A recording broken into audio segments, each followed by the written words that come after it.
Assalamualaikum warahmatullahi wabarakatuh. Perkenalkan, saya Cindy Santika dengan NIM G701222122 dari kelas C. Di sini saya akan menjelaskan mengenai obat metformin pada mata kuliah kimia medisinal. Nah, baik, selanjutnya apa sih itu obat metformin?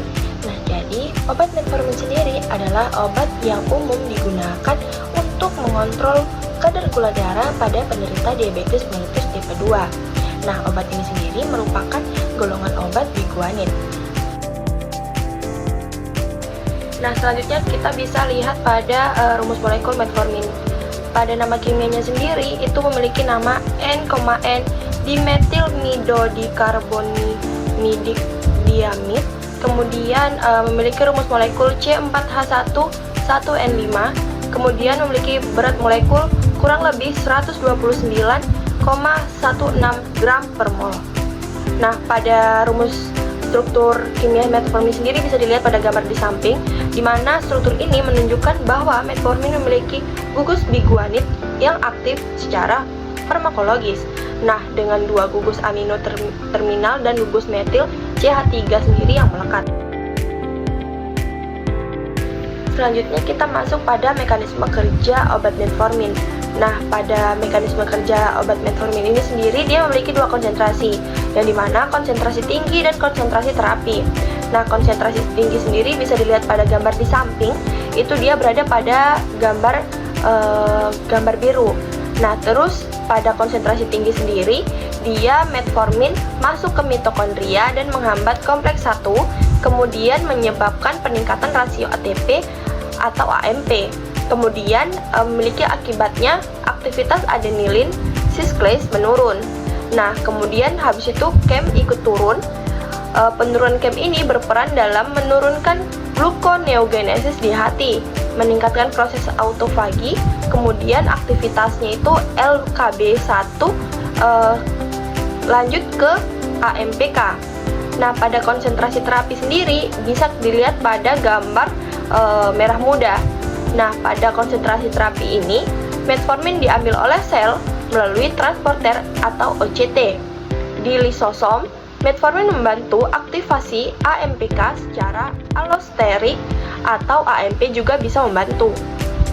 Kemudian, AMPK ini yang aktif menghambat kompleks mTORC1 yang dimana biasanya berperan dalam sintesis protein, pertumbuhan, dan proliferasi sel, kelangsungan atau yang disebut dengan kelangsungan hidup sel.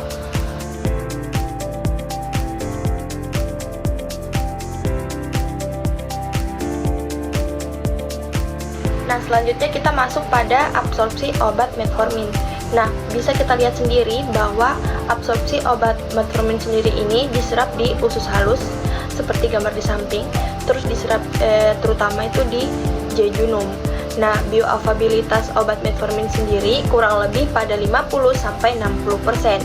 Nah, kemudian penyerapan obatnya dipengaruhi oleh OCT atau Organic Cation Transporter.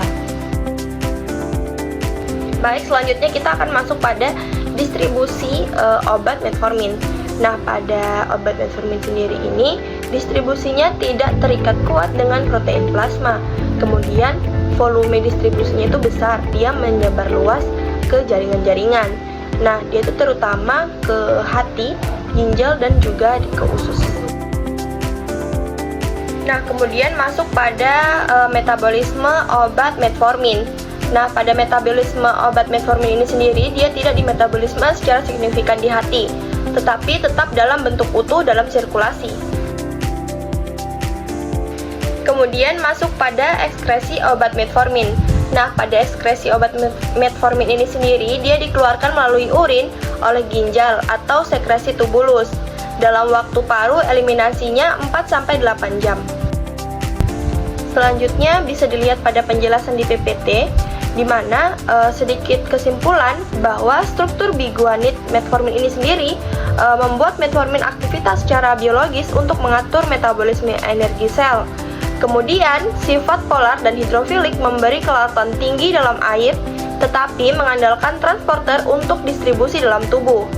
Nah, pada kombinasi struktur dan kelarutan ini sendiri memungkinkan aktivitas biologis optimal, di mana terutama dalam menurunkan gula darah pada penderita diabetes tipe 2. Kemudian pada hubungan struktur, stereokimia, dan aktivitas metformin sendiri pada tubuh itu bisa dilihat pada PPT, itu sudah penjelasan cukup jelas, tapi saya akan menjelaskan sedikit saja.